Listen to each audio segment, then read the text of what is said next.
Amor, odio y propaganda. La Guerra Fría. Una serie de 4 episodios con George Stroumboulopoulos. La lucha global por dominar la mente del mundo. La propaganda de la Guerra Fría envía un mensaje de amor a tu país y a sus héroes, las estrellas de rock, los astronautas, incluso los jugadores de ajedrez. Y también insta a odiar al otro lado y a sus estrellas del rock, sus astronautas y sus jugadores de ajedrez. A Estados Unidos y a la Unión Soviética se les da bien forjar héroes. Pero, ¿qué pasa cuando la propaganda de tu bando ya no suena sincera? ¿Qué harías al respecto? En los años 60, en ambos bandos, la generación joven se está rebelando y enfrentándose a sus líderes. Parece que todos quisieran cambiar el mundo. Para hacerlo, lo único que necesitas es amor, odio y propaganda. Amor, odio y propaganda, la Guerra Fría. Episodio 3, grietas en el muro.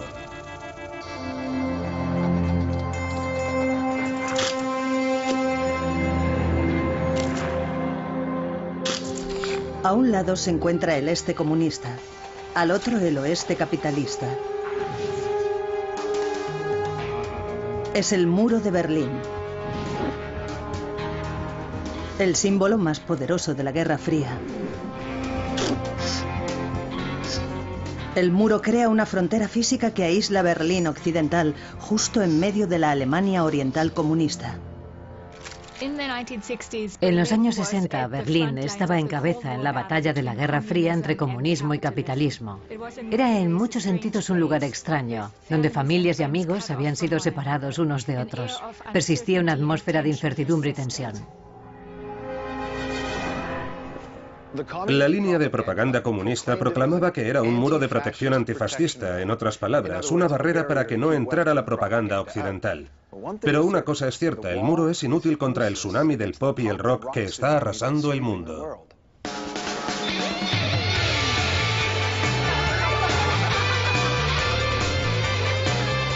Los nacidos en la posguerra de ambos bandos van alcanzando la edad adulta y la mayoría de ellos quieren hacer el amor, no la Guerra Fría.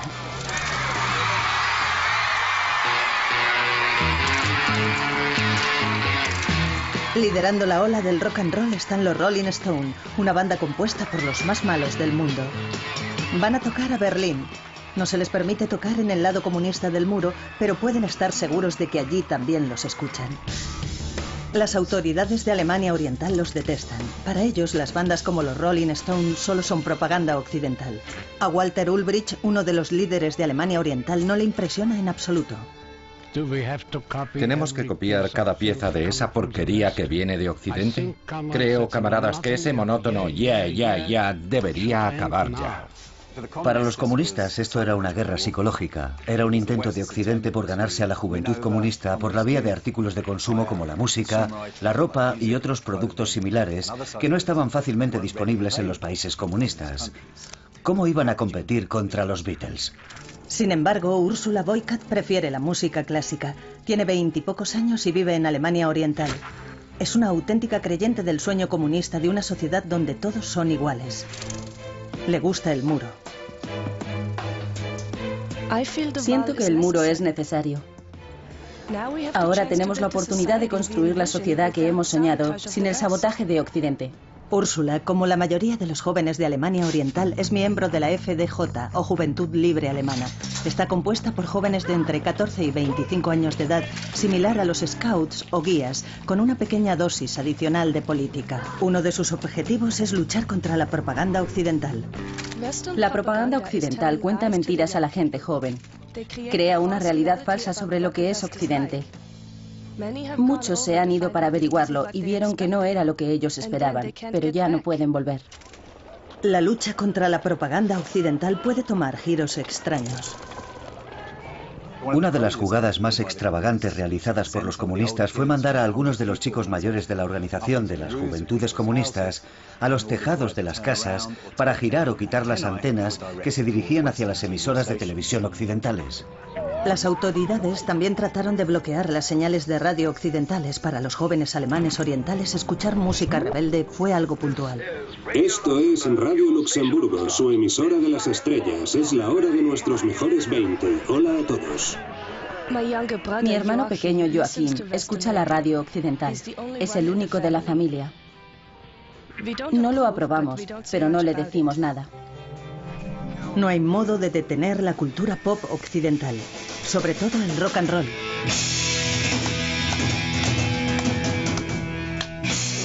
Así que hay muchas bandas pop y de rock en Alemania Oriental, pero hay una pega. Para tocar en público tienes que tener una licencia y para sacar una licencia tienes que actuar frente a un jurado. Y entre otras cosas están buscando efectividad social, sea lo que sea eso. Huelga decir que la mayor parte de las bandas de jóvenes no cumplen los requisitos. En una ciudad como Leipzig, que tiene 58 bandas, 54 tienen prohibido tocar, e infringir la ley puede llevarte a la cárcel. Las medidas de Alemania Oriental contra la música rock fueron variadas.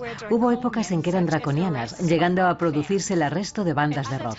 Y de pronto en otro momento veías que publicaban un disco de los Beatles. También hubo medidas que tendían hacia el absurdo, como por ejemplo un primer intento de crear un baile específico para Alemania Oriental llamado el Lipsi. Pero no funcionó muy bien con los chavales de Alemania Oriental. Vieron que era un baile muy conservador, nada parecido a los bailes desenfrenados tan populares en Estados Unidos.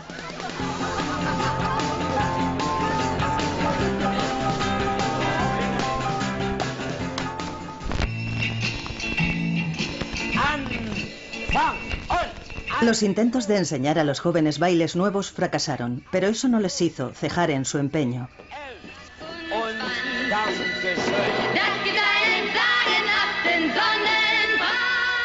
Tuvieron más suerte promocionando a sus propios cantantes. Durante los años 60 convirtieron en estrellas del pop a un grupo de correctos comunistas. Uno de los productos de más éxito fue Franz Schubel,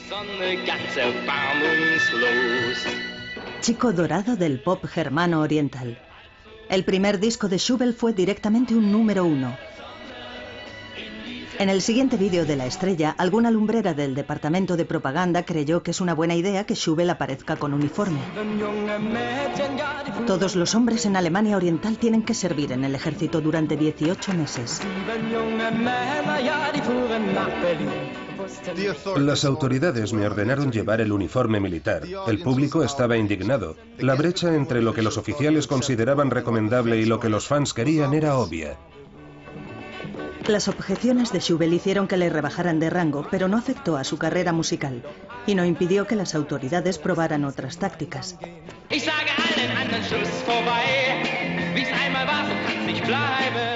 De pronto, de la noche a la mañana, estaba prohibido usar palabras inglesas en cualquier medio. Todas las canciones mías que tenían letra en inglés dejaron de transmitirse. Fue como si nunca hubieran existido. La relación entre Schubel y las autoridades es un delicado acto de equilibrio.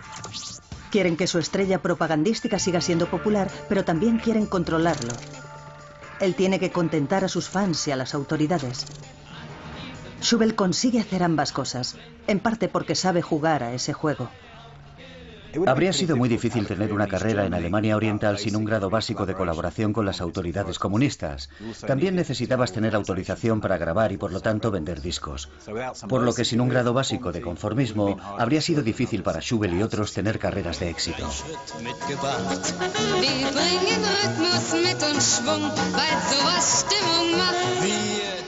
Impedir que la música occidental se instalara en la Alemania Oriental era imposible. Los transistores hicieron portátil la música. Los audiocasetes hicieron sencillo copiar música. El rock and roll había venido para quedarse.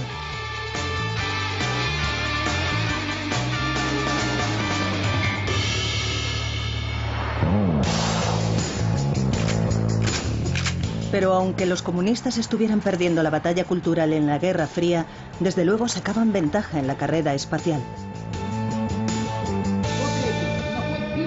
La Unión Soviética está a punto de lanzar al primer hombre al espacio. Prácticamente todos los seres humanos del planeta sabrán el nombre de este hombre, Yuri Gagarin.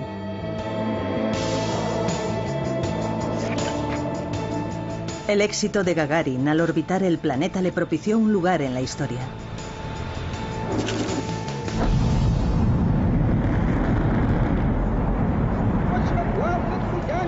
A su vuelta a la Tierra le dieron la bienvenida de un héroe. Es un momento de orgullo para todos los soviéticos. De hecho, miles de ellos escribieron a las autoridades ofreciéndose voluntarios para ser el siguiente cosmonauta. Hay cierto romanticismo respecto a la carrera espacial y la frontera final y todo eso. Así que ser los primeros en cualquier asunto espacial tenía un enorme y positivo impacto global. Y por supuesto, la hazaña de Yuri Gagarin debió de hacer muy feliz a Khrushchev. Para el primer ministro Nikita Khrushchev, la hazaña de Gagarin es un golpe propagandístico importante, porque en el escenario de la propaganda ser el primero lo es todo. Nadie recuerda al segundo cosmonauta, todo lo cual deja a Norteamérica en un lugar de indiscutible torpeza.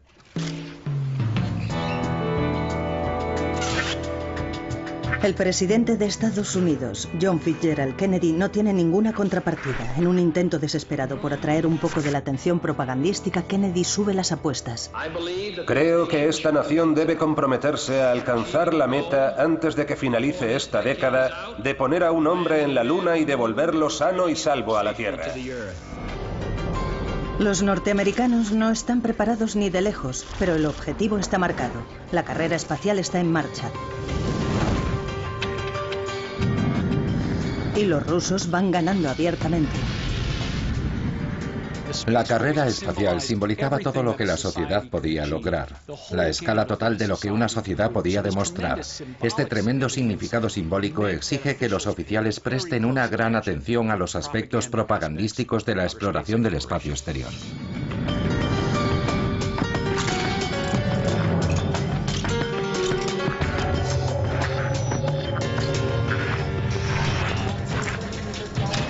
Al otro lado del Atlántico, los estadounidenses por fin están poniéndose a la misma altura. Han puesto en órbita a John Glenn. Y para celebrarlo no escatiman en medios.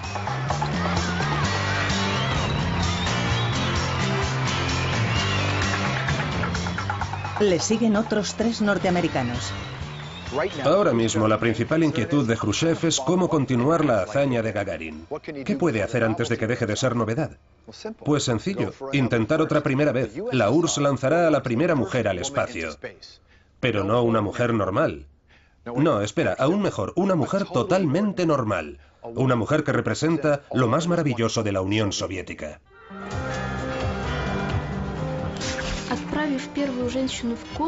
Al enviar a la primera mujer al espacio, los líderes soviéticos querían demostrar al mundo exterior que las mujeres soviéticas eran iguales a los hombres y podían conseguir lo mismo que podían lograr los hombres. Los oficiales estudiaron todas las cartas de las aspirantes a cosmonautas. Tras someterlas a pruebas exhaustivas, Valentina Tereskova es la elegida para ser la primera mujer en ir al espacio.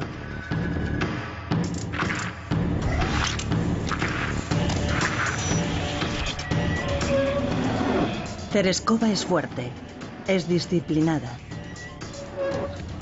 Pero cada detalle de su vida es rápidamente puesto bajo el microscopio de los medios de comunicación del mundo.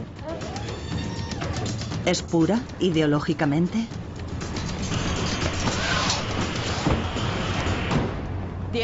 Los ideales del partido son para mí muy queridos. He intentado adherirme a esos principios toda la vida. Nunca cambiaré mis convicciones. También tiene los antecedentes perfectos. El padre era conductor de tractores y murió como héroe de guerra. La madre, como la hija, es obrera en una fábrica textil. Además, Valentina es secretaria de la Liga de las Juventudes Comunistas local, justo lo que ordenó el primer ministro.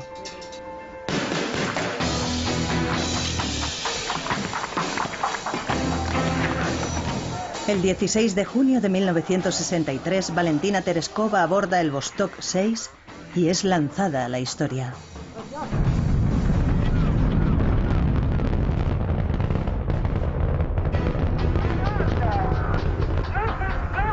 En el cohete todo opera de una manera fantástica. Estamos orgullosos de su éxito. Ha traído gloria a nuestro pueblo, nuestro país, nuestro partido, nuestros ideales. Tras orbitar la Tierra durante casi 3 días, el Vostok 6 vuelve a entrar en la atmósfera terrestre. Khrushchev está encantado. Lo ha hecho otra vez. La sociedad burguesa siempre enfatiza que la mujer es el sexo débil. Eso no es así. Nuestra mujer rusa demostró a los astronautas norteamericanos un par de cosas. Su misión fue más larga que todas las norteamericanas juntas. Es hora de presumir de Tereskova ante el mundo. Como ejercicio de propaganda, los soviéticos no podían haberlo planeado mejor. La reacción a Tereskova es muy interesante porque, por una parte, cuando va a Estados Unidos, la apoyan las feministas de todo el mundo. Pero, por otra parte, un grupo de científicos sin piedad de la NASA, sobre todo hombres, por supuesto, vieron esto como un simple truco publicitario. Hay otras primeras veces en el espacio exterior durante los años 60, pero ninguna puede mejorar la misión del Apolo 11. 1, 0. Todos los motores en marcha. Despegue. Tenemos el despegue. En el tiempo previsto. El despegue del Apolo 11. Estados Unidos por fin consigue su objetivo.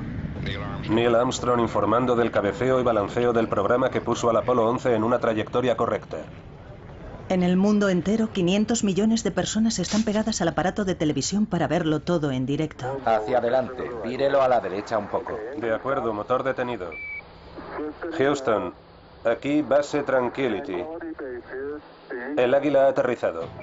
Recibido, Tranquility. Le recibimos en la Tierra. Era el sueño de Kennedy, pero el nuevo presidente Richard Nixon lo explota al máximo denominándolo la mejor semana en la historia del mundo desde la creación.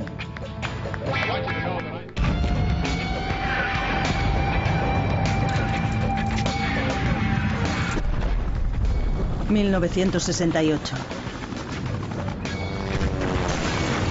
La Guerra Fría está que arde. 500.000 de soldados norteamericanos están luchando en Vietnam del Sur.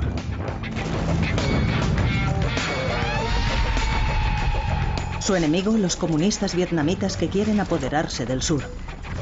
Apoyando a los comunistas, la Unión Soviética.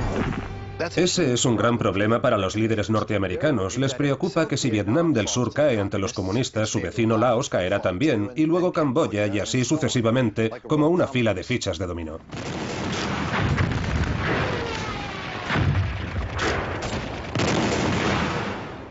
El ejército estadounidense intentó con todas sus fuerzas moldear el modo en que se informaba de la guerra de Vietnam en casa. Una de las cosas que hicieron fue enviar reporteros y fotógrafos del ejército al campo para cubrir los acontecimientos diarios. Y luego comunicaban esta información a la prensa convencional en sesiones informativas regulares que tenían lugar a las 5 cada tarde. Lo envolvían todo bien envuelto y lo mandaban a Estados Unidos para el consumo público. Ron Haverly forma parte de la máquina de propaganda. Con 27 años de edad está sirviendo a su país como fotógrafo del ejército asignado a las maniobras de combate. Se esperaba de los fotógrafos que mostraran el aspecto positivo de estas maniobras. La intención no era mostrar los horrores de la guerra. Este día, Haverly está de misión con la compañía Charlie. Aterrizamos en los campos de arroz y oí un tiroteo en la aldea. Las fotos oficiales de Haverly de aquel día no muestran nada fuera del ordinario. Los portavoces del ejército le dicen a la prensa que el tiroteo fue una victoria. Atacaron un bastión del Vietcong matando a 128 enemigos en una batalla sin cuartel. Esta es la versión oficial y todo el mundo se la cree. La historia se transmite en todo el estado y se informa de ello casi palabra por palabra. Los norteamericanos matan a 128 soldados rojos. Los comunistas vietnamitas también tenían un servicio de información sofisticado. Llamado propaganda armada significaba que el mensaje era tan importante como la ametralladora. Su historia de la misma batalla era espectacularmente diferente. Ellos dijeron que fue una masacre de civiles no armados. Y aunque están en medio de la jungla, extienden el rumor. La masacre de 500 civiles acrecienta nuestro odio. Debemos atacar sin descanso, superándonos por conseguir que el enemigo pague.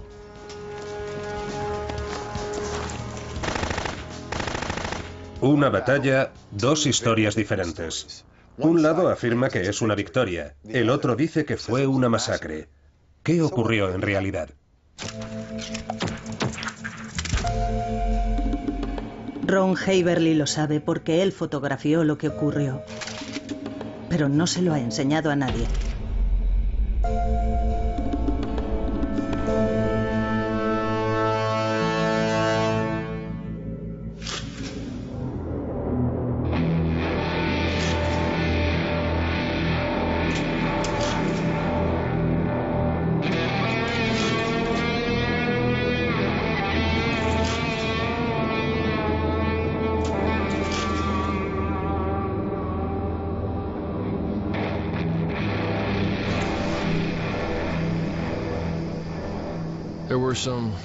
Había algunas personas de Vietnam del Sur, quizá unas 15, incluidas mujeres y niños, caminando por un camino polvoriento más o menos a unos 100 metros de distancia. De pronto, los soldados abrieron fuego con sus M-16. Haverly presenció cómo sus compatriotas y compañeros soldados mataban a mujeres y niños. Yo estaba en una especie de aturdimiento al ver todos esos disparos. A veces sentí que la cámara había tomado el mando durante la operación. Me llevaba la cámara a los ojos, sacaba una foto y la volvía a bajar. En la aldea de My Lai mataron a cientos de civiles aquel día. Haverly toma la foto de la única baja norteamericana. Un soldado, desesperado por alejarse de aquel frenesí asesino, con toda intención, se disparó a sí mismo en el pie.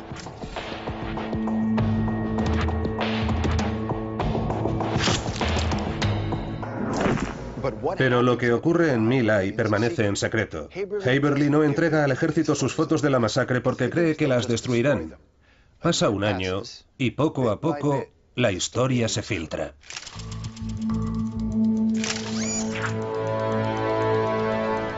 Ron Haverly, que ha vuelto a Estados Unidos, toma una decisión vital.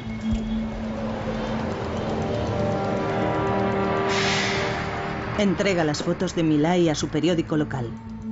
El Cleveland Plain Dealer las publica. Lo siguiente que ocurre es que las fotos están en las noticias de la noche. Y como si eso no fuera suficientemente negativo, un soldado norteamericano que estuvo en la masacre aparece en un programa de actualidad. Puede que yo matara a unos 10 o 15 de ellos. ¿Hombres, mujeres y niños? Hombres, mujeres y niños. ¿Y bebés? Y bebés. Haverly vende las fotos a la revista Life. Las ven millones de personas, incluidos activistas antiguerra. Deciden combinar aquella irrecusable frase de la entrevista. ¿Y bebés? Y bebés. Con la recriminatoria imagen. El resultado es una poderosa arma de propaganda de protesta. Se hicieron 50.000 copias. Se vieron en todo el mundo.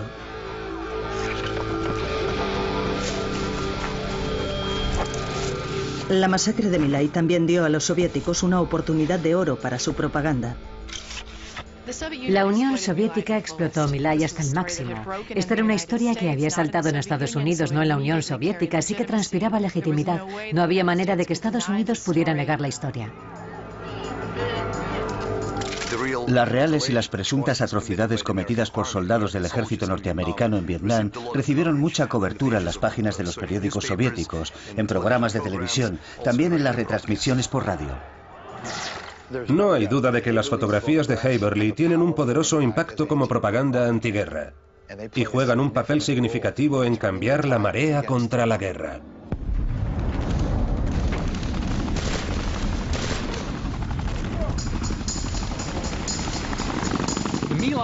La masacre de My Lai tuvo un impacto tremendo en el movimiento antiguerra en Estados Unidos.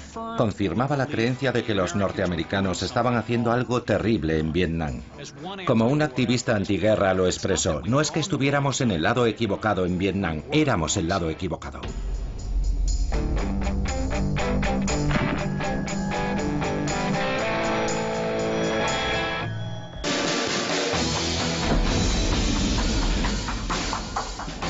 La Guerra Fría se había luchado con rock and roll y en los límites del espacio exterior. Bien, ¿Qué era lo siguiente?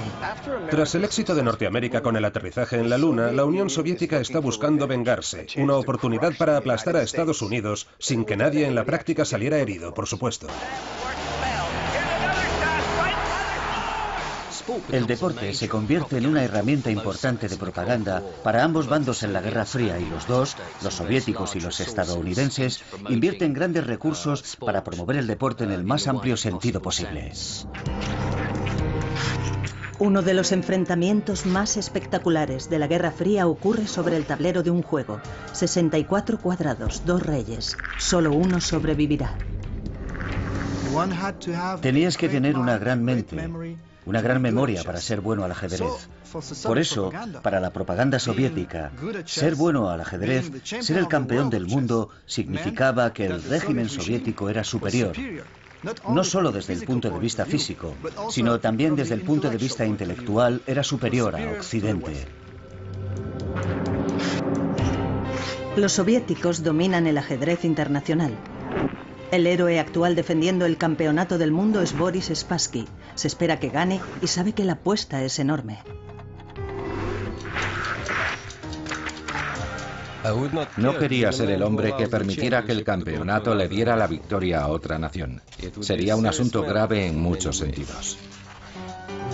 Bobby Fischer es el mejor norteamericano, pero es reacio a enfrentarse a Spassky.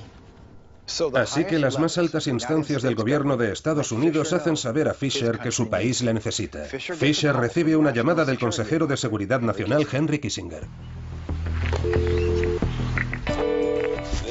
Este es el peor jugador del mundo llamando al mejor jugador del mundo. Norteamérica quiere que vaya allí y derrote a los rusos. Fischer obedece a la llamada a las armas de su nación y ahora está entusiasmado. Esto que hay entre Spassky y yo es un microcosmos de la situación política en todo el mundo. Siempre sugieren que los líderes mundiales deberían pelear mano a mano. Y eso es precisamente lo que estamos haciendo, no con bombas, sino luchando sobre un tablero. Los ojos del mundo están puestos en Reykjavik.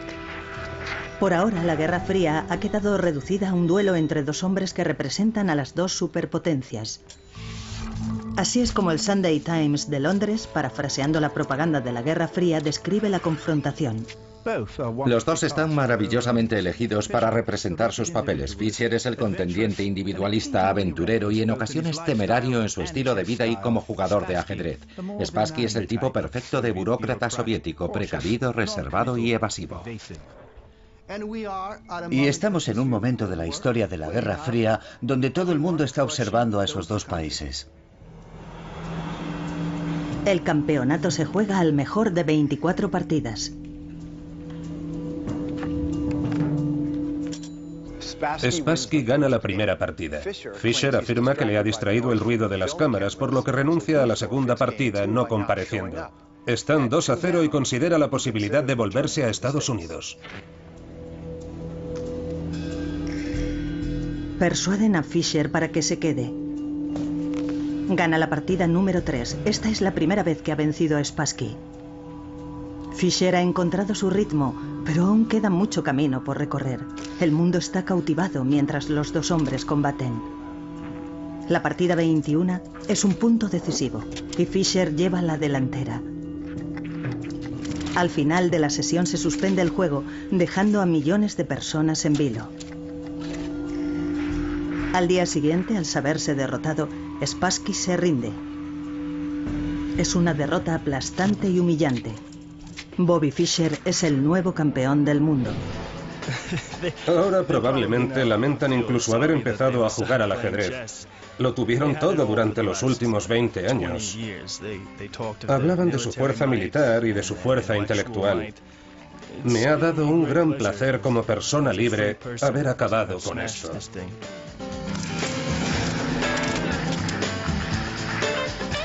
De vuelta en Nueva York, es el gran día de Bobby Fischer. El juego de pronto se pone de moda. Las ventas de juegos de ajedrez se disparan. El niño de Brooklyn ha ganado una importante batalla de propaganda en la Guerra Fría. 1968. En la Checoslovaquia comunista se está dando inicio a una experiencia radical. Todo empezó en primavera, de ahí su nombre, la Primavera de Praga.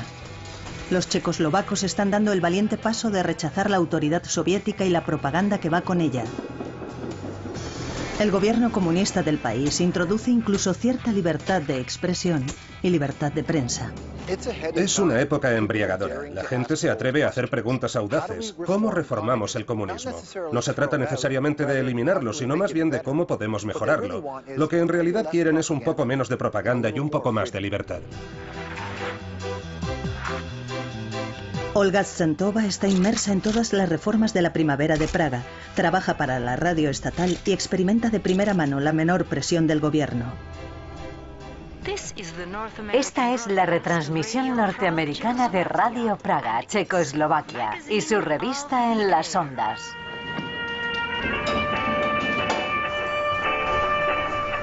A Olga le encanta la nueva libertad de la Primavera de Praga. Formó parte del movimiento de liberación y era muy entusiasta transmitiendo el mensaje de lo que estaba pasando en Checoslovaquia a sus oyentes. Es todo diferente.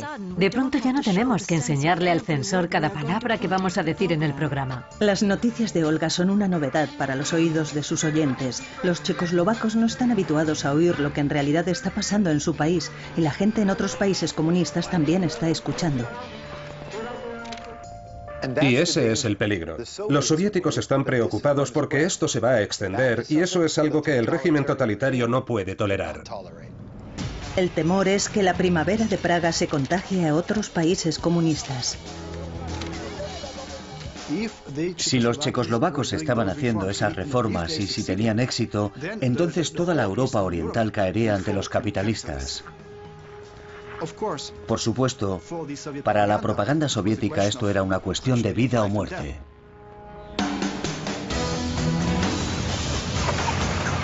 Moscú está decidido a aplastar el movimiento de reforma. En Praga, en mitad de la noche, Olga se despierta por el timbre del teléfono. Mi marido lo cogió y su colega que estaba de servicio en la agencia de noticias checoslovaca le dijo que los rusos acababan de llegar, nos estaban ocupando. La gente estaba tremendamente impactada cuando entraron los tanques y fue un enorme desengaño. Olga corrió a la emisora de radio. Estaba allí cuando los tanques soviéticos tomaron posiciones. Miles de checoslovacos salieron a las calles. Como labor de resistencia, Olga transmite en directo para informar de los actos de violencia. Hay tiroteos fuera.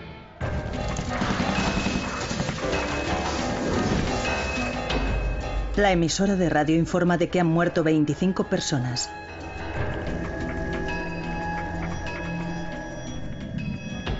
Lo siguiente que ocurre es que el edificio es tomado por soldados que empiezan a cortar las líneas y los cables telefónicos. Quieren detener la retransmisión. Saben que si impiden la comunicación, impiden la revolución.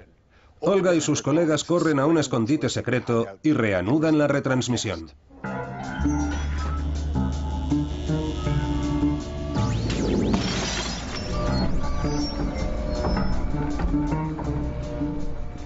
Estamos muertos de miedo. No paramos de pensar que si los rusos nos encuentran, lo más importante será sobrevivir. A pesar de los esfuerzos de los comunistas de línea dura por controlar las ondas, Olga informa de la brutal entrada en su escondite secreto.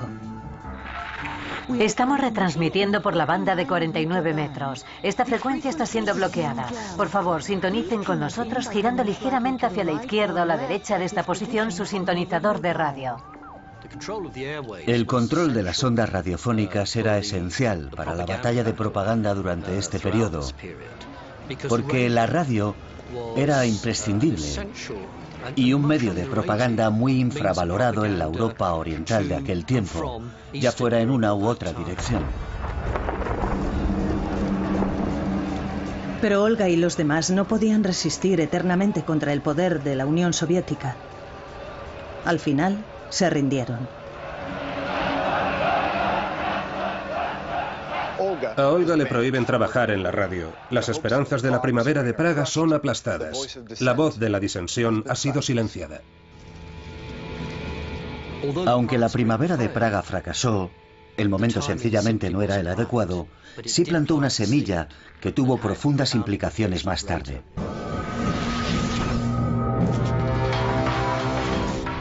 Natalia Gorbanevskaya está indignada por la represión de la Unión Soviética en Praga. La joven madre se dirige hacia una manifestación en la Plaza Roja de Moscú. Llega empujando la sillita de su hijo y se une a los demás manifestantes. 7 en total. Ahora ya son 8. El despliegue de sus pancartas y banderas es la señal. En ese momento llega la policía secreta de la Unión Soviética, la KGB. Se lanzaron a por nosotros y nos rompieron las pancartas sin mirar siquiera lo que había escrito en ellas. Nunca olvidaré el sonido de la tela rasgándose. 6 de ellos son acusados. Por suerte, Natalia no es uno de ellos. Esta vez no. Yuri Andropov, jefe de la KGB, informa al Comité Central. La actividad de este grupo y su propaganda tiene lugar sobre todo dentro de un círculo de escritores y poetas, pero empieza a incluir a personas que trabajan en matemáticas y física. Andropov tenía razón. Estos disidentes forman parte de algo mucho mayor, una difusión de información que el Estado no puede controlar. Imaginen que todas sus noticias vinieran de una sola fuente y que esa fuente fuera el gobierno y que supieran que están censuradas. No hay oposición, no se tolera otro punto de vista, sin internet, sin móviles, sin mensajes de texto y desde luego nada de reuniones en público para hacer una pequeña protesta pacífica, nada. Este era el caso en Rusia en los años 60. Tenía que haber alguna manera, por supuesto la había. Se llama samizdat y significa autopublicación. La gente hacía varias copias de un texto en una máquina de escribir en casa y entregaba copias a amigos de confianza. Estas personas pasaban esas copias a sus amigos y a veces hacían más copias en casa, en sus máquinas de escribir. Samizdat a menudo es comparado con la cultura de Internet en la actualidad. Natalia Gorbanevskaya y sus amigos deciden publicar su propio samizdat. Lo llaman la crónica de acontecimientos actuales y desafía a la autoridad soviética, sobre todo en lo concerniente a los derechos humanos. Llega con una seria advertencia a los lectores. Agradeceríamos que no hablaran de la crónica y no mencionaran su existencia. Natalia tiene buenas razones para ser precavida. Sabe que la KGB la está vigilando, por lo que toma medidas elaboradas para evitar que la detecten. Paga a un artesano para que altere el tipo de letra de su máquina de escribir, porque la KGB tiene registros de su anterior trabajo en su expediente. El tipo de letra de una máquina de escribir es único, como las huellas dactilares, y puede rastrearse. Debe mantener su trabajo en secreto, incluso ante su familia, no solo para protegerlo, sino también para proteger a todos los que están asociados a crónicas. El castigo podía ser de 2 tipos. O te enviaban a una prisión o un campo de prisioneros, o el método más siniestro, te enviaban a una institución mental para que te aplicaran un supuesto tratamiento psiquiátrico. En cuanto a las autoridades concierne, solamente ser lector del samizdat ya merecía castigo. Solo por leer o poseer un texto samizdat podías estar sometido a los mismos registros en tu casa, a interrogatorios, incluso al arresto y encarcelamiento.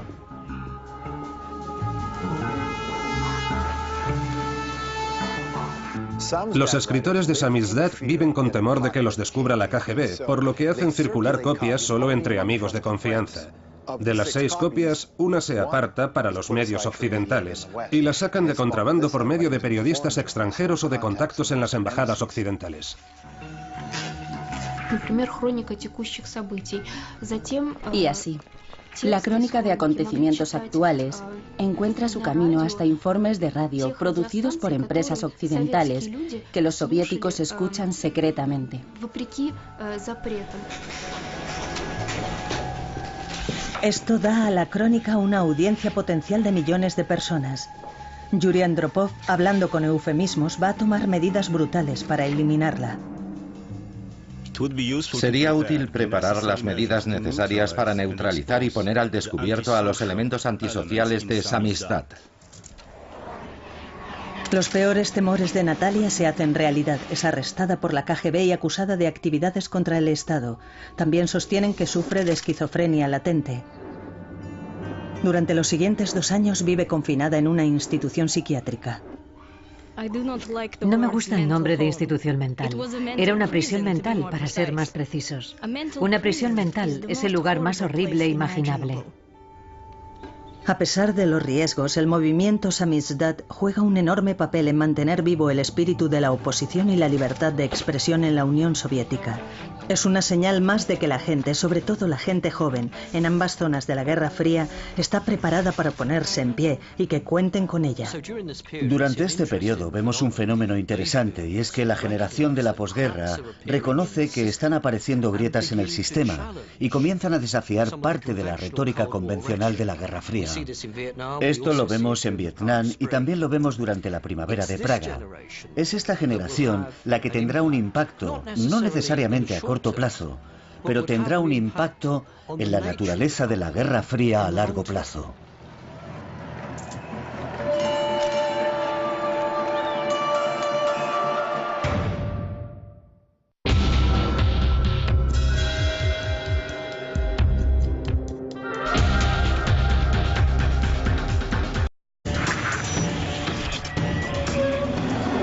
Tereskova es fuerte, es disciplinada. Pero cada detalle de su vida es rápidamente puesto bajo el microscopio de los medios de comunicación del mundo. ¿Es pura ideológicamente?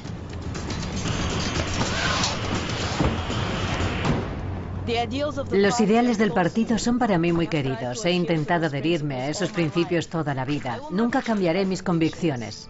También tiene los antecedentes perfectos. El padre era conductor de tractores y murió como héroe de guerra. La madre, como la hija, es obrera en una fábrica textil. Además, Valentina es secretaria de la Liga de las Juventudes Comunistas local, justo lo que ordenó el primer ministro.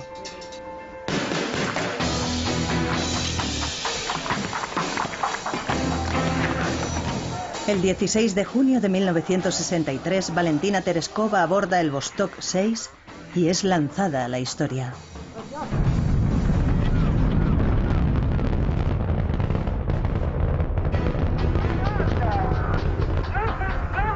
En el cohete todo opera de una manera fantástica. Estamos orgullosos de su éxito. Ha traído gloria a nuestro pueblo, nuestro país, nuestro partido, nuestros ideales. Tras orbitar la Tierra durante casi 3 días, el Vostok 6 vuelve a entrar en la atmósfera terrestre. Khrushchev está encantado. Lo ha hecho otra vez. La sociedad burguesa siempre enfatiza que la mujer es el sexo débil. Eso no es así. Nuestra mujer rusa demostró a los astronautas norteamericanos un par de cosas. Su misión fue más larga que todas las norteamericanas juntas. Es hora de presumir de Tereskova ante el mundo. Como ejercicio de propaganda, los soviéticos no podían haberlo planeado mejor. La reacción a Tereskova es muy interesante porque, por una parte, cuando va a Estados Unidos, la apoyan las feministas de todo el mundo. Pero, por otra parte, un grupo de científicos sin piedad de la NASA, sobre todo hombres, por supuesto, vieron esto como un simple truco publicitario. Hay otras primeras veces en el espacio exterior durante los años 60, pero ninguna puede mejorar la misión del Apolo 11. 1, 0. Todos los motores en marcha. Despegue. Tenemos el despegue. En el tiempo previsto. El despegue del Apolo 11. Estados Unidos por fin consigue su objetivo. Neil Armstrong informando del cabeceo y balanceo del programa que puso al Apolo 11 en una trayectoria correcta. Fábrica textil. Además, Valentina es secretaria de la Liga de las Juventudes Comunistas local, justo lo que ordenó el primer ministro.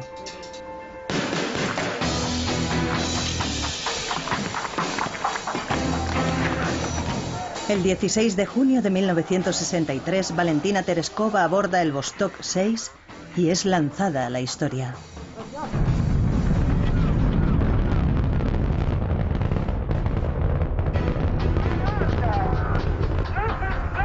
En el cohete todo opera de una manera fantástica. Estamos orgullosos de su éxito. Ha traído gloria a nuestro pueblo, nuestro país, nuestro partido, nuestros ideales. Tras orbitar la Tierra durante casi 3 días, el Vostok 6 vuelve a entrar en la atmósfera terrestre. Khrushchev está encantado. Lo ha hecho otra vez. La sociedad burguesa siempre enfatiza que la mujer es el sexo débil. Eso no es así. Nuestra mujer rusa demostró a los astronautas norteamericanos un par de cosas. Su misión fue más larga que todas las norteamericanas juntas. Es hora de presumir de Tereskova ante el mundo. Como ejercicio de propaganda, los soviéticos no podían haberlo planeado mejor. La reacción a Tereskova es muy interesante porque, por una parte, cuando va a Estados Unidos, la apoyan las feministas de todo el mundo. Pero, por otra parte, un grupo de científicos sin piedad de la NASA, sobre todo hombres, por supuesto, vieron esto como un simple truco publicitario. Hay otras primeras veces en el espacio exterior durante los años 60, pero ninguna puede mejorar la misión del Apolo 11. 1, 0. Todos los motores en marcha. Despegue. Tenemos el despegue. En el tiempo previsto. El despegue del Apolo 11. Estados Unidos por fin consigue su objetivo. Neil Armstrong informando del cabeceo y balanceo del programa que puso al Apolo 11 en una trayectoria correcta. En el mundo entero, 500 millones de personas están pegadas al aparato de televisión para verlo todo en directo. Hacia adelante, vírelo a la derecha un poco. De acuerdo, motor detenido. Houston, aquí base Tranquility. El Águila ha aterrizado. Recibido Tranquility, le recibimos en la Tierra. Era el sueño de Kennedy, pero el nuevo presidente Richard Nixon lo explota al máximo denominándolo la mejor semana en la historia del mundo desde la creación.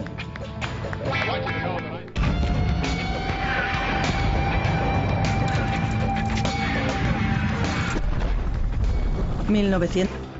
Una serie de 4 episodios con George Stroumboulopoulos. La lucha global por dominar la mente del mundo. La propaganda de la Guerra Fría envía un mensaje de amor a tu país y a sus héroes, las estrellas de rock, los astronautas, incluso los jugadores de ajedrez. Y también insta a odiar al otro lado y a sus estrellas del rock, sus astronautas y sus jugadores de ajedrez. A Estados Unidos y a la Unión Soviética se les da bien forjar héroes. Pero, ¿qué pasa cuando la propaganda de tu bando ya no suena sincera? ¿Qué harías al respecto? En los años 60, en ambos bandos, la generación joven se está rebelando y enfrentándose a sus líderes. Parece que todos quisieran cambiar el mundo. Para hacerlo, lo único que necesitas es amor, odio y propaganda. Amor, odio y propaganda, la Guerra Fría. Episodio 3, grietas en el muro.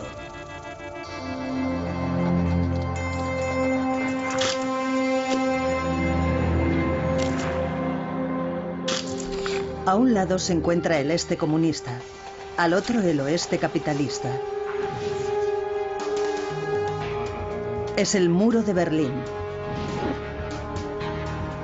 el símbolo más poderoso de la Guerra Fría. El muro crea una frontera física que aísla Berlín occidental, justo en medio de la Alemania oriental comunista. En los años 60, Berlín estaba en cabeza en la batalla de la Guerra Fría entre comunismo y capitalismo.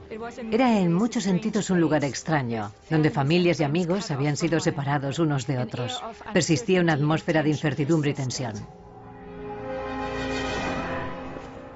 La línea de propaganda comunista proclamaba que era un muro de protección antifascista, en otras palabras, una barrera para que no entrara la propaganda occidental. Pero una cosa es cierta, el muro es inútil contra el tsunami del pop y el rock que está arrasando el mundo.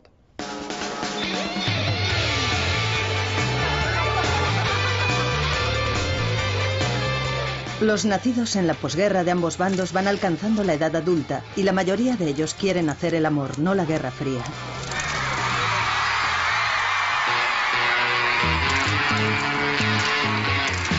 Liderando la ola del rock and roll están los Rolling Stone, una banda compuesta por los más malos del mundo. Van a tocar a Berlín.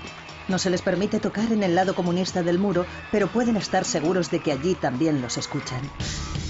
Las autoridades de Alemania Oriental los detestan. Para ellos, las bandas como los Rolling Stone solo son propaganda occidental. A Walter Ulbricht, uno de los líderes de Alemania Oriental, no le impresiona en absoluto.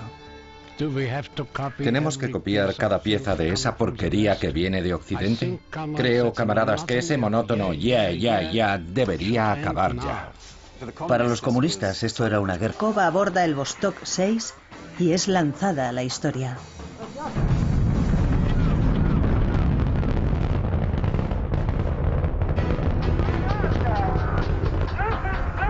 En el cohete todo opera de una manera fantástica. Estamos orgullosos de su éxito. Ha traído gloria a nuestro pueblo, nuestro país, nuestro partido, nuestros ideales.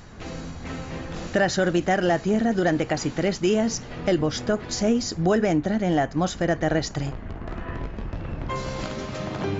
Khrushchev está encantado. Lo ha hecho otra vez.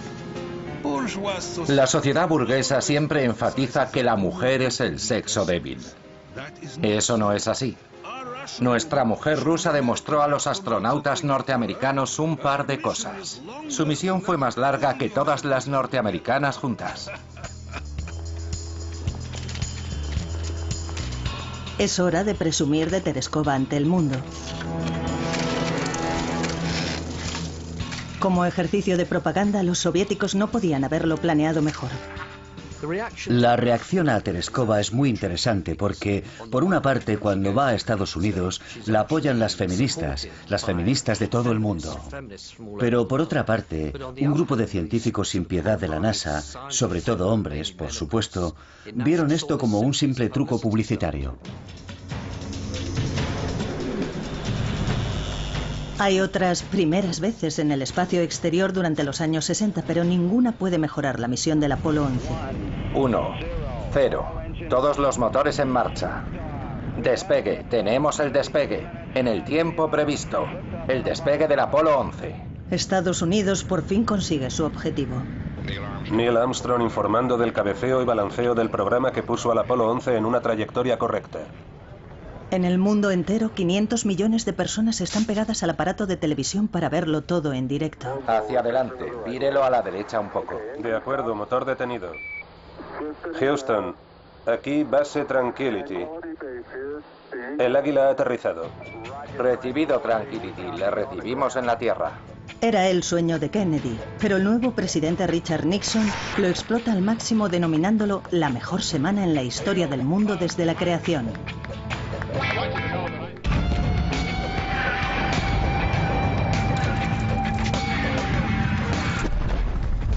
1968. La Guerra Fría está que arde. 500.000 de soldados norteamericanos están luchando en Vietnam del Sur. Quieren que los líderes mundiales deberían pelear mano a mano. Y eso es precisamente lo que estamos haciendo, no con bombas, sino luchando sobre un tablero. Los ojos del mundo están puestos en Reykjavik. Por ahora, la Guerra Fría ha quedado reducida a un duelo entre dos hombres que representan a las dos superpotencias. Así es como el Sunday Times de Londres, parafraseando la propaganda de la Guerra Fría, describe la confrontación. Los dos están maravillosamente elegidos para representar sus papeles. Fischer es el contendiente individualista, aventurero y en ocasiones temerario en su estilo de vida y como jugador de ajedrez. Spassky es el tipo perfecto de burócrata soviético, precavido, reservado y evasivo. Y estamos en un momento de la historia de la Guerra Fría donde todo el mundo está observando a esos dos países. El campeonato se juega al mejor de 24 partidas. Spassky gana la primera partida. Fischer afirma que le ha distraído el ruido de las cámaras, por lo que renuncia a la segunda partida, no compareciendo. Están 2-0 y considera la posibilidad de volverse a Estados Unidos. Persuaden a Fischer para que se quede. Gana la partida número 3. Esta es la primera vez que ha vencido a Spassky. Fisher ha encontrado su ritmo, pero aún queda mucho camino por recorrer. El mundo está cautivado mientras los dos hombres combaten. La partida 21 es un punto decisivo y Fisher lleva la delantera. Al final de la sesión se suspende el juego, dejando a millones de personas en vilo. Al día siguiente, al saberse derrotado, Spassky se rinde. Es una derrota aplastante y humillante. Bobby Fischer es el nuevo campeón del mundo. Ahora probablemente lamentan incluso haber empezado a jugar al ajedrez. Lo tuvieron todo durante los últimos 20 años. Hablaban de su fuerza militar y de su fuerza intelectual. Me ha dado un gran placer como persona libre haber acabado con esto.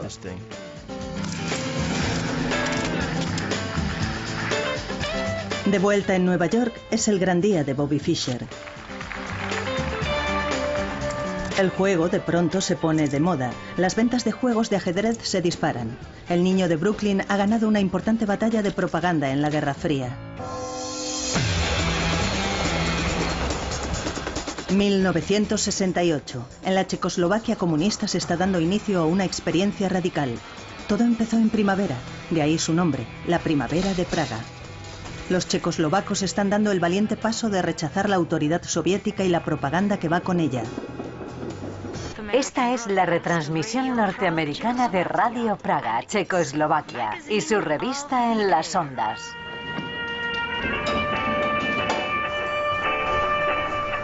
A Olga le encanta la nueva libertad de la Primavera de Praga. Formó parte del movimiento de liberación y era muy entusiasta transmitiendo el mensaje de lo que estaba pasando en Checoslovaquia a sus oyentes. Es todo diferente. De pronto ya no tenemos que enseñarle al censor cada palabra que vamos a decir en el programa. Las noticias de Olga son una novedad para los oídos de sus oyentes. Los checoslovacos no están habituados a oír lo que en realidad está pasando en su país y la gente en otros países comunistas también está escuchando. Y ese es el peligro. Los soviéticos están preocupados porque esto se va a extender y eso es algo que el régimen totalitario no puede tolerar. El temor es que la Primavera de Praga se contagie a otros países comunistas. Si los checoslovacos estaban haciendo esas reformas y si tenían éxito, entonces toda la Europa oriental caería ante los capitalistas. Por supuesto, para la propaganda soviética esto era una cuestión de vida o muerte.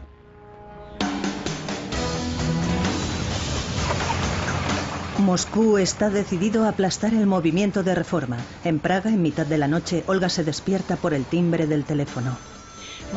Mi marido lo cogió y su colega que estaba de servicio en la agencia de noticias checoslovaca le dijo que los rusos acababan de llegar, nos estaban ocupando.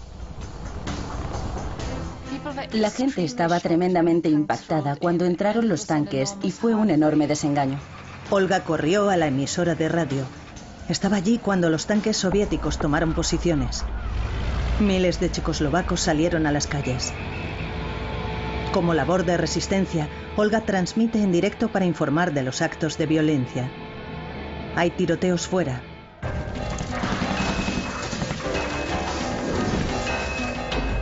La emisora de radio informa de que han muerto 25 personas.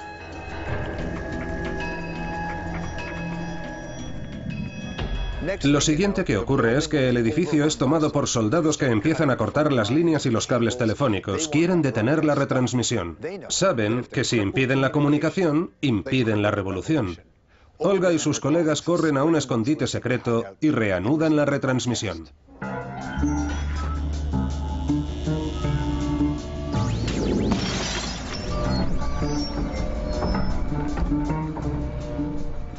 Estamos muertos de miedo. No paramos de pensar que si los rusos nos encuentran, lo más importante será sobrevivir. A pesar de los esfuerzos de los comunistas de línea dura por controlar las ondas comunistas. Si los checoslovacos estaban haciendo esas reformas y si tenían éxito, entonces toda la Europa oriental caería ante los capitalistas. Por supuesto, para la propaganda soviética esto era una cuestión de vida o muerte.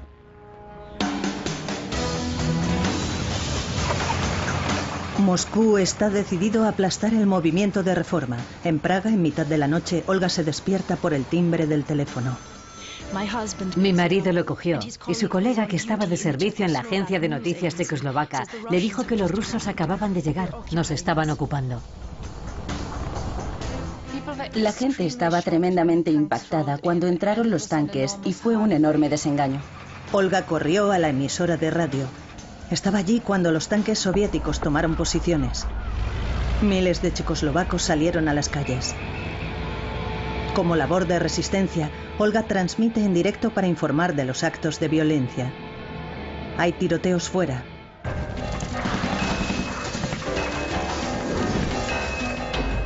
La emisora de radio informa de que han muerto 25 personas.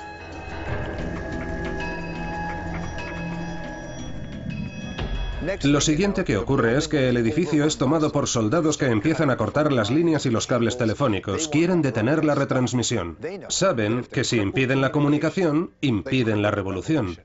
Olga y sus colegas corren a un escondite secreto y reanudan la retransmisión.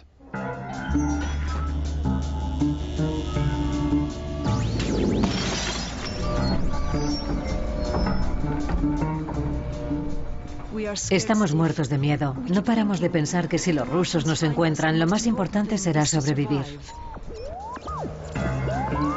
A pesar de los esfuerzos de los comunistas de línea dura por controlar las ondas, Olga informa de la brutal entrada en su escondite secreto.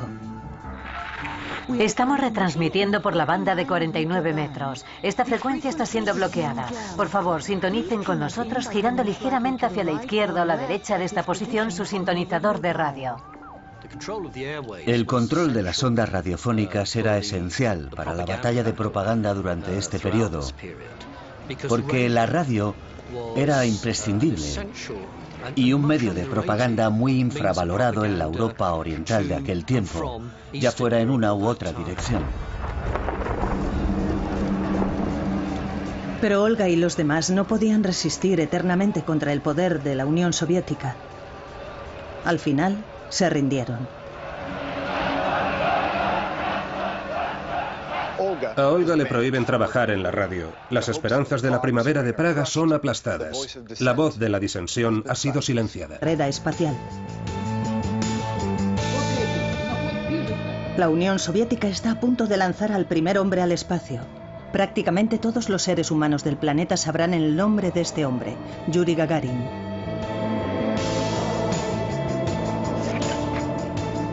El éxito de Gagarin al orbitar el planeta le propició un lugar en la historia.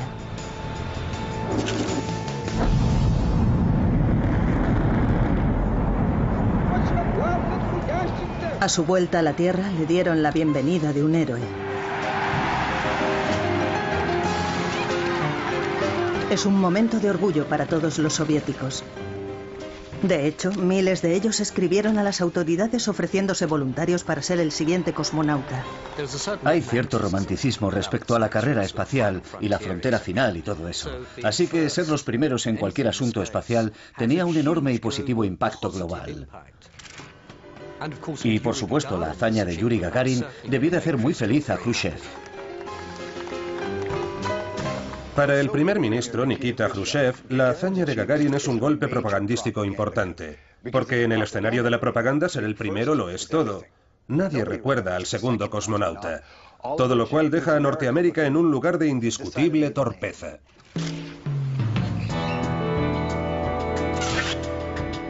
El presidente de Estados Unidos, John Fitzgerald Kennedy, no tiene ninguna contrapartida. En un intento desesperado por atraer un poco de la atención propagandística, Kennedy sube las apuestas. Creo que esta nación debe comprometerse a alcanzar la meta antes de que finalice esta década de poner a un hombre en la Luna y devolverlo sano y salvo a la Tierra. Los norteamericanos no están preparados ni de lejos, pero el objetivo está marcado. La carrera espacial está en marcha. Y los rusos van ganando abiertamente. La carrera espacial simbolizaba todo lo que la sociedad podía lograr, la escala total de lo que una sociedad podía demostrar. Este tremendo significado simbólico exige que los oficiales presten una gran atención a los aspectos propagandísticos de la exploración del espacio exterior.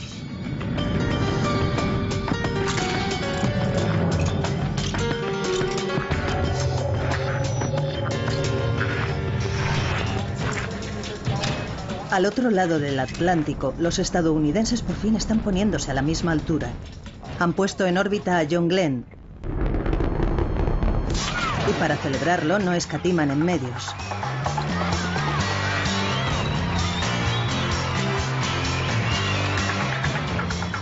Le siguen otros 3 norteamericanos. Ahora mismo la principal inquietud de Khrushchev es cómo continuar la hazaña de Gagarin. ¿Qué puede? El Vostok 6 vuelve a entrar en la atmósfera terrestre. Khrushchev está encantado. Lo ha hecho otra vez. La sociedad burguesa siempre enfatiza que la mujer es el sexo débil. Eso no es así. Nuestra mujer rusa demostró a los astronautas norteamericanos un par de cosas. Su misión fue más larga que todas las norteamericanas juntas. Es hora de presumir de Tereskova ante el mundo. Como ejercicio de propaganda, los soviéticos no podían haberlo planeado mejor. La reacción a Tereskova es muy interesante porque, por una parte, cuando va a Estados Unidos, la apoyan las feministas de todo el mundo. Pero, por otra parte, un grupo de científicos sin piedad de la NASA, sobre todo hombres, por supuesto, vieron esto como un simple truco publicitario. Hay otras primeras veces en el espacio exterior durante los años 60, pero ninguna puede mejorar la misión del Apolo 11. 1, 0. Todos los motores en marcha. Despegue. Tenemos el despegue. En el tiempo previsto. El despegue del Apolo 11. Estados Unidos por fin consigue su objetivo. Neil Armstrong informando del cabeceo y balanceo del programa que puso al Apolo 11 en una trayectoria correcta. En el mundo entero, 500 millones de personas están pegadas al aparato de televisión para verlo todo en directo. Hacia adelante, vírelo a la derecha un poco. De acuerdo, motor detenido. Houston, aquí base Tranquility. El Águila ha aterrizado. Recibido Tranquility, le recibimos en la Tierra. Era el sueño de Kennedy, pero el nuevo presidente Richard Nixon lo explota al máximo denominándolo la mejor semana en la historia del mundo desde la creación.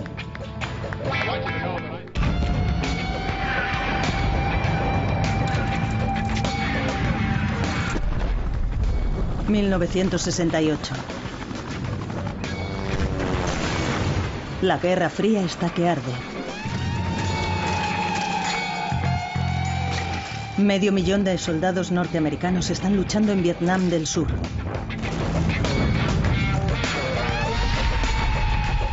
Su enemigo, los comunistas vietnamitas que quieren apoderarse del sur.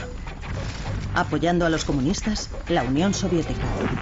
Ese es un gran problema para los líderes norteamericanos. Les preocupa que si Vietnam del Sur cae ante los comunistas, su vecino Laos caerá también, y luego Camboya, y así sucesivamente, como una fila de fichas de dominó.